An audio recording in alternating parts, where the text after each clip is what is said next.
بسم اللہ الرحمن الرحیم وبہ نستعین عن ابی عبد الرحمن عبداللہ ابن عمر بن الخطاب رضی اللہ عنہما قال سمعت رسول اللہ صلی اللہ علیہ وسلم يقول بني الاسلام على خمس شہادت لا الہ الا اللہ وان محمد رسول اللہ واقام الصلاة وایتاء الزکاة وحج البیت وصوم رمضان رواہ البخاری و مسلم۔ اربعین نووی امام نووی رحمۃ اللہ علیہ نے 40 سے کچھ زیادہ حدیثوں کو جمع کیا ہے ایک چھوٹے سے رسالے میں، تاکہ لوگ ان کو یاد کریں، ان کو سمجھیں، دین کے اہم باتیں بتانے کی کوشش کی گئی ہے۔ اسی کتاب کے متعلق ہم بعض باتیں اس حدیث کو پڑھ کے آپ کو سنا رہے ہیں۔ یہ تیسری حدیث میں نے آپ کو پڑھ کر سنائی۔ ابو عبد الرحمن عبداللہ بن عمر رضی اللہ تعالیٰ عنہما کہتے ہیں کہ میں نے نبی کریم صلی اللہ علیہ وسلم کو فرماتے ہوئے سنا کہ اسلام کی بنیاد 5 باتوں پر ہے۔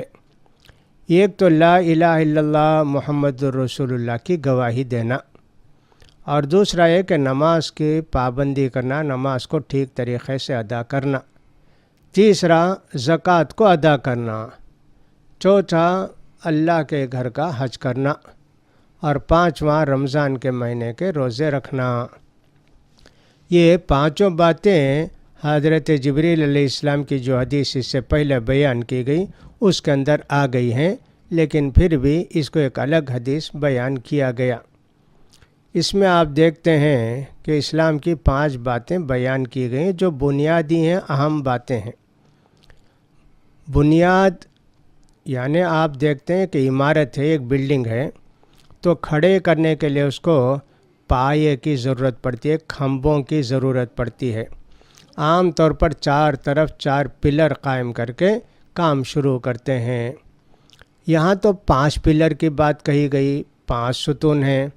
اس کے متعلق عربوں کے اندر رواج ایسا تھا کہ ڈیرے جب وہ بناتے تھے، گاڑتے تھے، تو بیچ میں ایک لمبی سی لکڑی رہتی اور 4 طرف 4 لکڑی گاڑ کے وہ ڈیرا بناتے تھے۔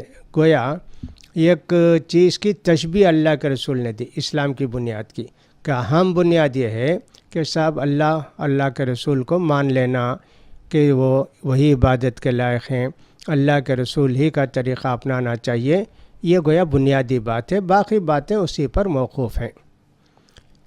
اصل میں اس حدیث کے تعلق سے یوں کہا جاتا ہے کہ آدمی نے آ کے اللہ کے حضرت عبداللہ بن عمر سے پوچھا، کیا بھئی آپ جہاد کو جاتے نہیں کیا؟ حضرت عبداللہ بن عمر جہاد کو جاتے تھے، اور جب چھوٹے تھے اسی وقت سے ان کے دل میں جہاد کا شوق تھا، لیکن پوچھنے والے نے کچھ ایسے انداز سے پوچھا کہ صاحب جہاد ہی سب کچھ ہے، اس کے علاوہ کچھ نہیں ہے۔ حضرت عبداللہ بن عمر نے یہ حدیث اس کو سنائی، کہتے کہ اسلام کی باتیں تو 5 ہیں جی، اس میں کہاں جہاد کا ذکر ہے؟ اس کو یہ سمجھانے کی کوشش کی کہ بھئی جہاد ہے ضرور، لیکن یہ نہیں سمجھنا کہ صرف جہاد ہے، بلکہ اسلام کی یہ باتیں ہیں، ان کے ساتھ ساتھ اللہ کے کلمے کو بلند کرنے کے لیے جہاد بھی کرنا چاہیے۔ بعض انسانوں کی عادت ہوتی ہے کہ وہ بعض عبادتیں کرنے لگتے ہیں تو سمجھتے ہیں کہ یہی عبادت ہے، اس کے علاوہ کوئی عبادت نہیں۔ کوئی ذکر و اذکار میں مشغول ہے، فرض نماز کو بھی چھوڑ کے ذکر میں بیٹھا رہے گا۔ کوئی دعا کو اتنی اہمیت دیتا ہے کہ ادھر فرض نماز ہو رہی ہے، بیٹھے دعا کرتے رہتا ہے۔ کوئی نفل عبادت کو اتنی اہمیت دیتا ہے کہ تہجد پڑھتا ہے، فجر کی نماز چٹ کر جاتا ہے۔ ایسے بہت سارے لوگ ہوتے ہیں، کچھ عبادتیں کرتے ہیں تو اس سے وہی سمجھتے ہیں کہ یہ اہم عبادت ہے۔ یہ سب نتیجہ ہے اسلام کی باتوں نہیں پڑھنے کا۔ علم نہ تو ہمیشہ آدمی غلطی کرتا ہے، غلطی اس سے ہوتی ہے، اس لیے علم سیکھنا سب سے بہت اہم ضروری ہے۔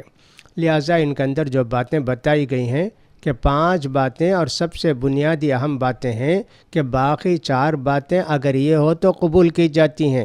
اگر یہ پہلی بات ہی نہ ہو کہ لا الہ الا اللہ محمد رسول اللہ کا اقرار نہ ہو، تو پھر کوئی بھی عبادت اللہ کے یہاں قبول نہیں ہوتی ہے۔ اس لیے ترتیب کے ساتھ اہمیت جن کی ہے انہوں کو ترتیب کے ساتھ بیان کیا گیا۔ تو معلوم یہ کہ صاحب لا الہ الا اللہ محمد رسول اللہ یہی کلمہ ہے کہ جو ہم کو نجات دلانے والا ہے قیامت کے اندر، اور توحید ہمارے اندر مضبوط ہوگی۔ لا الہ الا اللہ کا مطلب تو معلوم ہونا چاہیے کہ صاحب وہی اللہ عبادت کے لائق ہے، اس کے علاوہ کسی کی عبادت نہ کی جائے، اس کو اچھی طرح سمجھ لینا چاہیے۔ اور اسی طرح نبی کریم صلی اللہ علیہ وسلم کی زندگی ہمارے لیے نمونہ ہے۔ اس کو بولتے ہیں تجرید التوحید و تجرید الاتباع، یعنی توحید کو اللہ کے لیے خاص کرنا عبادتوں کے لیے، اور نمونہ ماننا اللہ کے رسول صلی اللہ علیہ وسلم کو۔ یہ بنیادی باتیں بتائی گئیں اس حدیث کے اندر، جو جبریل علیہ السلام کی حدیث کے اندر بھی بتائی گئی تھیں، لیکن یہاں مختصر طور پر ان کو بتایا گیا۔ تو لا الہ الا اللہ محمد رسول اللہ جو آدمی بول سکتا ہے بولے گا، جو گونگا ہوگا اس کو مان لے گا۔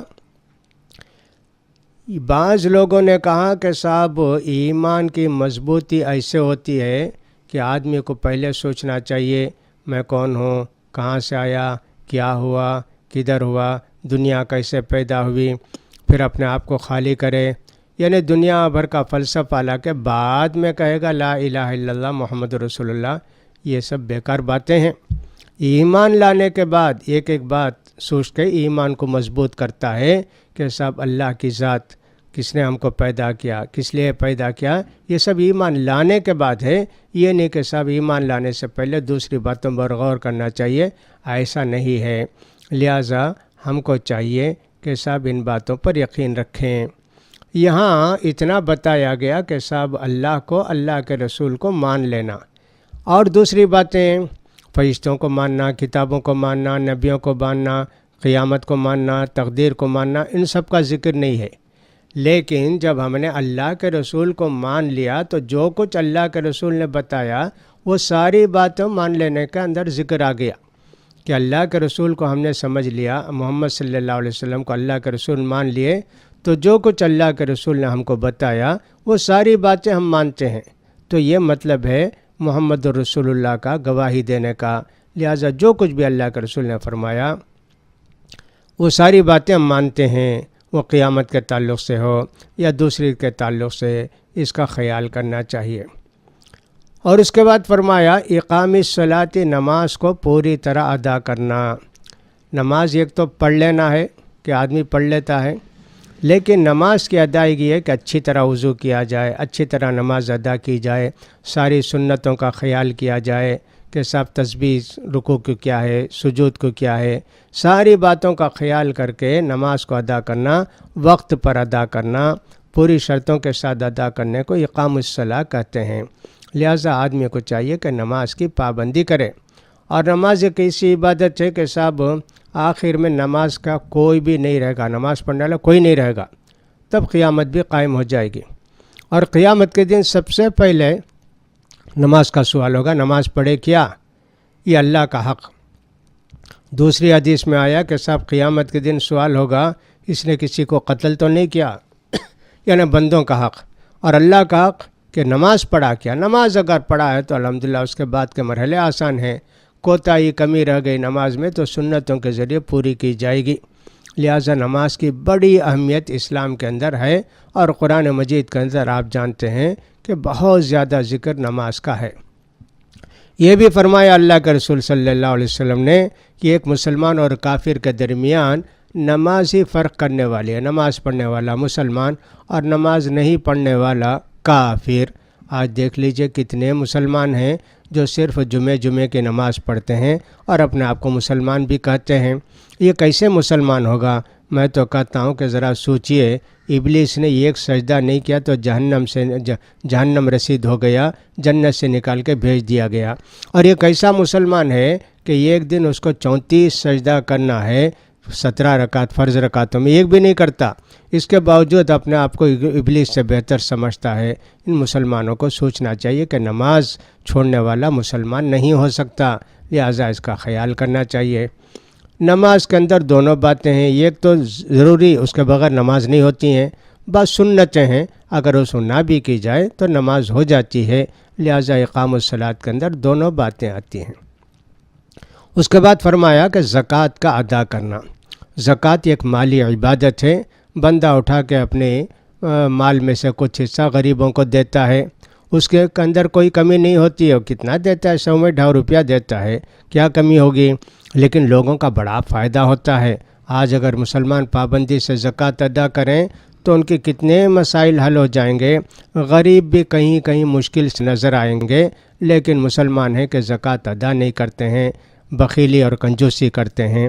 ویسا ان کا ایمان بھی گھٹتا جاتا ہے، ویسے ان کو دین سے رغبت بھی نہیں رہ جاتی ہے، ویسے وہ گناہ کے کام میں ملوث ہو جاتے ہیں. ہر چیز میں خرچ کریں گے لیکن اللہ کے راستے میں خرچ کرنے کی، زکوٰۃ دینے کی توفیق نہیں ہوتی ہے. چھوٹی چھوٹی رسمیں کرتے ہیں جو شریعت کے خلاف ہیں، کتنا خرچ کرتے ہیں. منگنی ہوتی ہے، کتنا خرچ کرتے ہیں. گھر میں کسی کے یہاں کوئی معمولی بات ہوئی، کتنا خرچ کرتے ہیں. عقیقہ نہیں کریں گے لیکن نیمنگ سرمونی ضرور کریں گے. یہ سب کیا ہے؟ زکوٰۃ نہیں دینے سے مصیبتیں بہت آتی ہیں، پریشانیاں بہت آتی ہیں. مال بے حساب دوسرے راستوں میں خرچ ہوتا ہے. جو آدمی کا زکوٰۃ دے گا اس کے مال میں زکوٰۃ برکت ہوگی، اس کا خیال کرنا چاہیے. لہٰذا زکوٰۃ بھی ایک عبادت ہے اور مالی عبادت ہے، اور اس کا فائدہ دوسروں کو پہنچتا ہے، اس کا خیال کرنا چاہیے. زکوٰۃ اگر کچھ نے انسان نے بچایا کچھ بھی زکوٰۃ میں سے، تو اس کا پورا مال تباہ و برباد ہو جاتا ہے. حدیث کے اندر یہی آتا ہے کہ صاحب حرام مال جا کر حلال مال ملتا ہے تو وہ حلال مال کو بھی حرام بنا دیتا ہے. تو لہٰذا زکوٰۃ پابندی سے ادا کرنے کی کوشش کرنی چاہیے. رمضان کا مہینہ آتا ہے تو لوگ زکوٰۃ ادا کرتے ہیں، لیکن ایسے اندازے سے زکوٰۃ ادا کرنا ٹھیک نہیں ہے. حساب کر کے زکوٰۃ ادا کرنا چاہیے. چوتھی بات، اللہ کے رسول صلی اللہ علیہ وسلم نے فرمایا بیت اللہ کا حج کرنا. اس کے متعلق بھی بتا دیا گیا کہ زندگی میں یہ ایک مرتبہ یہ عبادت ہے. یہ بدنی عبادت بھی ہے، مالی عبادت بھی ہے. مکے سے جو لوگ قریب رہتے ہیں ان کے لیے بہت آسان ہے. صاحب ٹیکسی میں بیٹھ کر گئے یا سواری پر بیٹھ کر گئے، جا کے حج کر کے چلے آئے. البتہ جو دور رہتے ہیں ان کے لیے بہت سارے مسائل ہیں. یہ کہ صاحب ہوائی جہاز کا خرچہ ہے، گھر میں اگر بیوی بچوں کو چھوڑ کر جاتے ہیں ان کے کھانے پینے کا انتظام کرنا، تو بہت ساری باتیں ہوتی ہیں. کوئی ایک بات حج کے تعلق سے نہیں کہی جا سکتی کہ صاحب ایسا ہو تو حج فرض ہے. ہر آدمی اپنی استطاعت کے مطابق سوچے. امام مالک رحمۃ اللہ علیہ تو کہا کرتے تھے اگر کوئی آدمی چل کر جانے کی طاقت رکھتا ہے تو اس پر بھی حج فرض ہے. یعنی پیسہ اس کے پاس کچھ بھی نہیں ہے، بس کھانے پینے کے لیے راستے میں کچھ ہے، نوجوان ہے، چل کر جا کر حج کر سکتا ہے، تو کہتے جا کر حج کرنا چاہیے اس کو. دیکھیے ائمہ کرام کیسے کیسے فتوے دیے ہیں، اس کا بھی خیال کرنا چاہیے. اور آخر میں فرمایا گیا کہ صاحب روز رمضان کے روزے رکھنا یہ بھی ہے. تو روزے ایک تو فرض ہوتے ہیں جو کہ رمضان کے روزے ہیں، اور اسی طرح آدمی کوئی نیت مان لیتا ہے، نظر مان لیتا ہے، وہ نیت بھی اس پر فرض ہو جاتے ہیں. باقی نفل روزے تو ہفتے میں 2 دن آدمی رکھتا ہے، مہینے میں 3 دن رکھتا ہے. نفل روزے بھی رکھنا چاہیے، ان سب کا خیال کرنا چاہیے. لہٰذا اس حدیث کے اندر مختصر طور پر باتیں بیان کی گئیں، اسلام کی بنیادی باتیں بیان کی گئیں، اور جس ترتیب سے آئی ہے اتنی اہم ہے. سب سے اہم تو صاحب کلمہ شہادت کا اقرار کرنا، صاحب لا الہ الا اللہ محمد رسول. اس کے بغیر تو کوئی عبادت اللہ کے یہاں قبول ہی نہیں ہوتی ہے. نماز پڑھے تو بھی نہیں، زکوٰۃ دیے تو بھی نہیں ہوتا.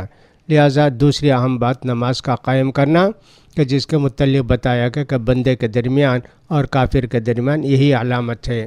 زکوٰۃ کا ادا کرنا، اس کے متعلق بھی اس سے پہلے بتایا گیا کہ زکوٰۃ ادا کرنے سے اپنے مال میں بھی برکت ہوتی ہے، غریبوں کا بھی فائدہ ہوتا ہے. یہ تیسری بنیادی بات ہے. بعض حدیثوں میں پہلے رمضان کے روزوں کا ذکر ہے، بعد میں حج کا ذکر ہے. دونوں ہی باتیں صحیح ہیں. کبھی اللہ کے رسول نے ایسے بتایا، کبھی ویسے بتایا.